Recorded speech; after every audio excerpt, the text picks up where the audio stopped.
嗱，今日話題有啲反常規㗎，你嗰啲思想過於保守、過於傳統嘅人，你可以劃走啦。如果唔係，你又要破防㗎啦。好，開始。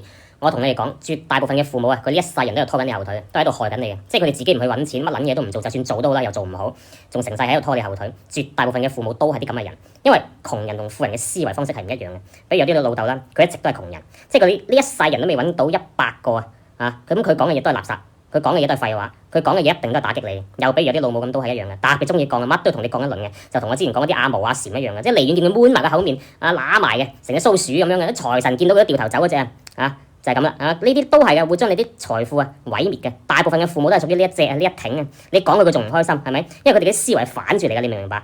因為佢哋同有錢人嘅思維係反住嚟嘅，就好似比如話你哋揾到錢，諗住去孝敬下佢啦，孝順下佢啦，係咪？帶佢哋去啲高級地方飲茶食飯，咁佢哋第一反應咧唔係話我仔真係乖，我個女真係孝順啊，真係叻啊，唔係咁樣嘅，就話哎呀呢度太貴啦，呢度又點樣，嗰度又點樣，呢度唔好嗰度唔好，反正見到價格貴咧就呢度唔好嗰樣唔好係咪？即係聽到心都煩，又唔使你俾錢，咁喺度講做乜柒咧？係咪先？可能你就會話唔係嘅，父母輩節儉節約。唔係嘅，因為佢哋呢代人係冇本事且貧窮，我一樣識得嗰啲唔節儉唔節約嘅父母，同啱先我講描述嗰啲父母一模一樣。因為佢哋個思想係跟唔上時代，佢跟唔上時代，仲喺度胡說八道，仲喺度亂咁教育你。就我唔知你仲記唔記得有一單嘢，就係一個好耐之前有一個娛樂主播，即係靠打機揾錢嘅。咁佢通過打機揾到唔少錢，咁跟住咧佢老豆老母咧。即係嗰啲好村嘅好山嘅地方嚟嘅，就話佢咧唔去闖打螺絲，又喺屋企匿埋打機，跟住咧就捉閪咗個楊教授，斷閪佢係咪先？跟住仲攞閪晒嗰啲錢。咁到佢真係放翻出嚟以後咧，又要個仔話要通過打機話揾到錢去養佢咁啊！呢啲父母咪閪咯，係咪先？呢啲父母咪垃圾咯，係嘛？呢啲係父母嚟咩？呢啲魔鬼嚟嘅，你知唔知道啊？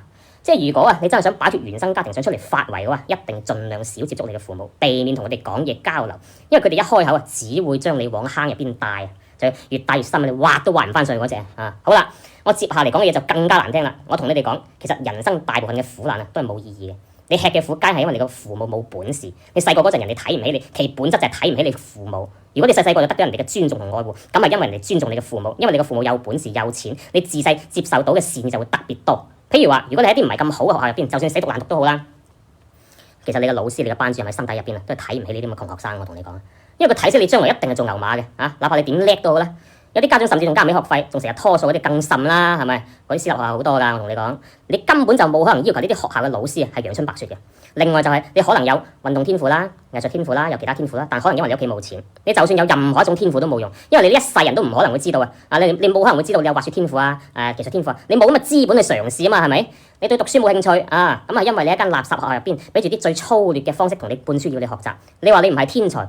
對數學科技科學天文地理一無所知，咁係因為你連門口都未揾到入去，係嘛？其實學習都好快樂㗎，好有意義㗎，你都可以嘗試各種嗜好㗎，得到一切嘅物品工具同教練嘅，但前提下係要你父母有本事，父母就係你個膽，就係你個底氣，你先有咁嘅資本成年以後唔使打工做牛馬，唔使為咗3瓜2棗去做生做死捲學歷搶崗位，係嘛？呢啲就係命好，命好嘅本質就係少捱苦、少苦難而製造你嘅人生苦難嗰啲人就係你父母知唔知道所以我奉勸各位你冇咁嘅資源、冇咁嘅資本、冇咁嘅本事真係唔生就係你最大嘅福報，就係你最大嘅善呢先真正嘅善如果唔係你整件嘢出嚟，一開局就地獄模式嘅，你為咩？你自己覺得好唔好？你唔知嘅咩？係咪？唉，真係勞氣。講咗咁多先落堂